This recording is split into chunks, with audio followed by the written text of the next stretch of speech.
The wind was sharp that morning, rattling the pine trees and sending a light scattering of snow across the gravel driveway. I was inside our cabin, halfway through a mug of coffee, watching embers flicker in the fireplace. My wife, Ava, was in the back room, zipping up her duffel bag. We were supposed to be leaving that afternoon, our week-long escape into the woods wrapping up peacefully, or so we thought. We'd rented the cabin through a private listing outside a gated community managed by a homeowners association. I had a bad feeling about the HOA the moment we arrived. Our neighbor 2 cabins down, Marlene, a woman in her 50s with an unrelenting scowl, introduced herself on the second day with an air of importance and immediate suspicion. "I'm the HOA president," she'd said, clutching a clipboard like a badge. "This isn't an Airbnb zone. How did you rent this property?" "It's a family friend's place," Ava had answered smoothly, not offering any more detail. Marlene didn't like that. Her eyes narrowed, and she stalked away, muttering something about violations. Since then, she'd made a point of walking past our cabin every morning and evening, always peering in, always taking notes. Once, I caught her taking a photo of our license plate. We didn't think much of it until the morning of our departure. It was 8:13 a.m. when the front door clicked. Not knocked. Clicked. The handle turned. The door creaked inward. Marlene stepped inside like she owned the place, wearing a fleece vest over a pink turtleneck and holding what looked like a jangling ring of skeleton keys. She froze in the doorway as Ava walked out from the hallway, duffel bag over her shoulder mid-step. Ava stopped, eyes narrowing. "Excuse me." Marlene's jaw dropped, then snapped shut. She recovered quickly. "You're trespassing," she announced. "You just opened our door," I said, rising from the couch. "Without knocking. Or asking. I have master access to all cabins in this zone. As HOA president, I have the right to ensure compliance with community rules." "You're out of your damn mind," Ava said, placing her bag on the floor. Marlene turned toward me. "This cabin is under HOA jurisdiction. Rentals are strictly prohibited without board approval. You and your wife are in violation of Section 14, Paragraph C. Unauthorized short-term occupancy is subject to fines and possible eviction." "We're leaving today," I said, trying to keep my voice calm. "We haven't damaged anything. We're not even renters. We're here with permission." "Then provide the owner's name and your relationship to them," she snapped. "No," Ava said, stepping between us. "You just illegally entered a private residence. That's breaking and entering, Karen." Marlene's face turned red. "My name is Marlene." "Could have fooled me," I muttered. That's when it happened. The sound of tires crunching gravel came from outside. A moment later, the doorframe filled with another figure, taller, in uniform. "Morning," said the deputy, taking off his sunglasses. He was young, early 30s maybe, with an easy stance and a quiet authority. Marlene's eyes lit up. "Deputy," she called. Perfect timing. I was just addressing a violation. "I wasn't here for that," the deputy said. His tone changed. "Ma'am, I'm here on official business." Marlene blinked. "What?" He looked past her to Ava. "Are you Mrs. Ava Jennings?" "I am." "I have a warrant for your arrest." Marlene's triumphant expression collapsed into one of shock. Ava's voice was calm. "For what?"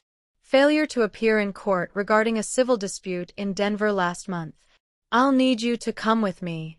You're not under arrest for a criminal offense, but the warrant requires me to take you in for booking." I felt my stomach twist. She never got a summons. "We've been here all week." "I understand, sir," he said. "This is procedural. We'll get it sorted out." Ava nodded. "Let me grab my ID." As she moved past Marlene, the HOA president stepped back, her mouth still half open. I noticed her hand clutched around the master keyring. The keys jangled slightly as she trembled. I turned to her. "You're lucky you walked in before my wife got out of the shower. You'd be sitting in the back of that cruiser right now."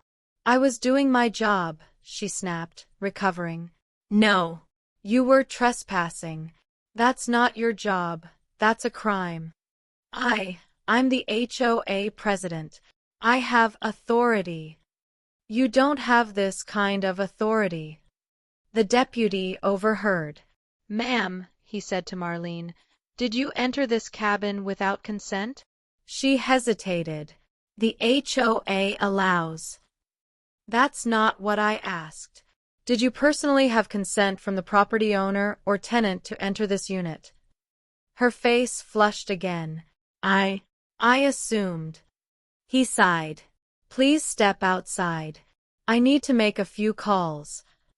Marlene looked from him to me, then to Ava, who now stood beside the deputy calmly handing over her ID and phone. "You have no idea what kind of trouble you've gotten yourself into," I told her. "I was protecting community standards.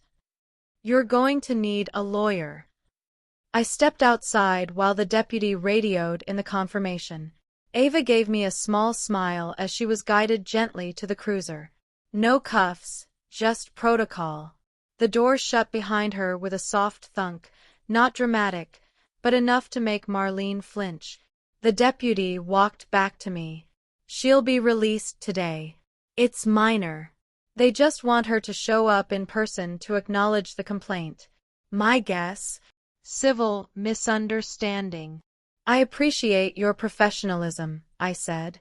He nodded, then turned to Marlene. "Now, let's talk about you." Her head snapped up. "Me? You entered a residence without consent using a master key. That could be considered unlawful entry or trespassing, depending on how the property owner wants to pursue it." "This is outrageous. I was enforcing community rules." He crossed his arms. "You used a tool, a key, to open a door. No knock, no warrant, no emergency. That's breaking and entering, ma'am, unless you had clear, written permission. I've been on this board for 12 years. Everyone knows me. I would never." "You just did." She sputtered. "He's twisting this. I'm sure the judge will be happy to untwist it." She looked ready to faint. I reached for my phone. "I'm texting the property owner. He'll be back in the country tomorrow. But I'm pretty sure he's going to press charges." Marlene started to protest, but the deputy held up a hand. "Ma'am, I suggest you get legal counsel. I'll be filing an incident report. Depending on what the owner wants to do, you may be hearing from the sheriff's office again." She stormed off toward her golf cart, muttering about lawsuits and ungrateful outsiders. The deputy gave me a small smile. "Have a safe drive back, sir. I'll keep you updated on your wife's status. But don't worry, she'll be fine." "Thank you." By noon, Ava was out. The judge laughed when he saw the warrant. It had been sent to the wrong address entirely. She signed a single form and was released without even a fine. That night, we sat in a motel a few miles out of town, sipping cheap red wine and laughing over takeout. "You know," Ava said, "I almost feel bad for her." "She opened our front door with a master key," I said, chewing on a breadstick. "I hope they change every damn lock." 2 weeks later, the property owner sent us an update. The HOA board had suspended Marlene pending investigation. Her master key had been confiscated.